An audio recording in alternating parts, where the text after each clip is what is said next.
that we are today fighting against the new coronavirus disease, COVID-19, should not mask our concern about creeping dysfunction in these crucial public entities that are central to dispensation of justice. Justice, and especially justice in the war against corruption, should not be placed under quarantine because of COVID-19. Twice in 2 months, the two directors have denied in public that there is bad blood between them. As often happens in such situations, they have blamed the media for what they call misleading the public. While we may want to take some level of comfort in these assurances, we cannot ignore the truth in the saying that where there is smoke, there is fire. It is impossible that the entire media fraternity in the country could conspire to peddle falsehoods on a matter of such critical importance as the relationship between the two topmost officials in the two main institutions charged with fighting crime in the country. As a country, we need to get to the bottom of what ails relations between the two institutions before they become the graveyard of criminal justice in the country. We cannot afford to be the country in which investigations disappear quietly and inconclusively between the DCI and the DPP, just because the two officers are not able to work together. The entire spectrum of the war against crime, and especially that against corruption, is dangerously under threat. When those charged with the responsibility of fighting crime begin fighting each other instead of fighting crime. We at ANC have the confusing experience of a matter under investigation stalling somewhere for more than 1 year now between the DCI and DPP.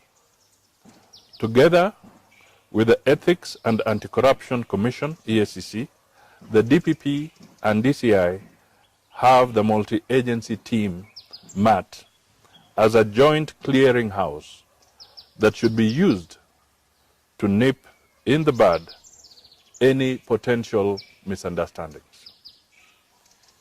It appears that this joint forum is not being used.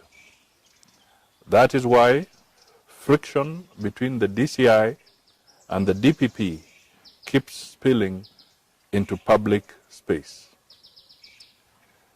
In the interest of sustained stability in criminal justice, the appointing authority needs to probe into the recurrent conflict between the two leaders. The appointing authority needs to call them to order once and for all.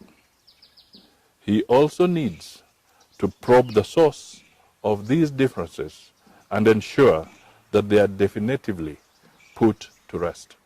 It is well known that the Honorable Justice David Maraga is on the home stretch as he closes in to eminent retirement as the Chief Justice and the President of the Supreme Court and Chairperson of the Judicial Service Commission.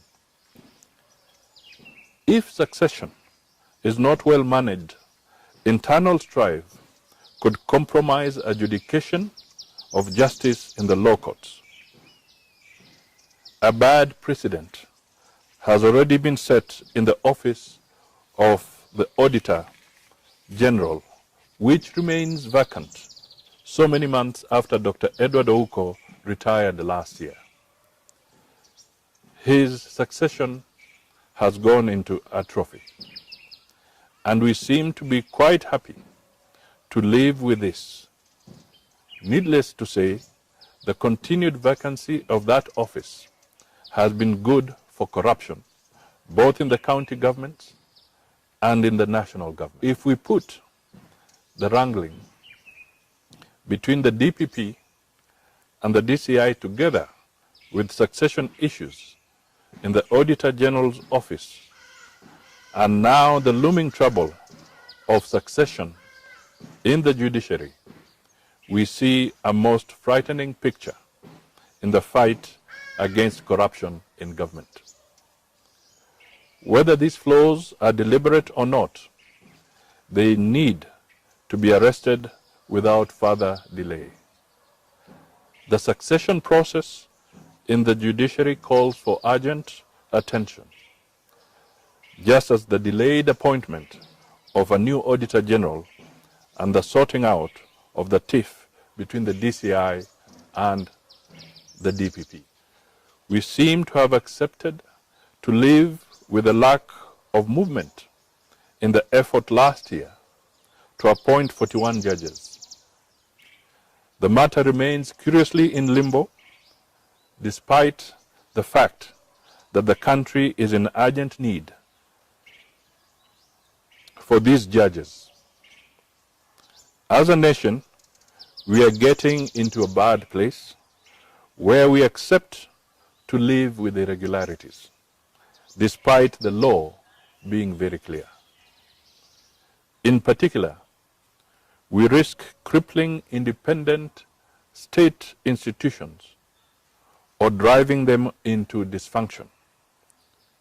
We need to jolt the institutions of the DCI, the DPP, the Auditor General's office, and the judiciary back into profiles that imbue us with confidence in the war against corruption.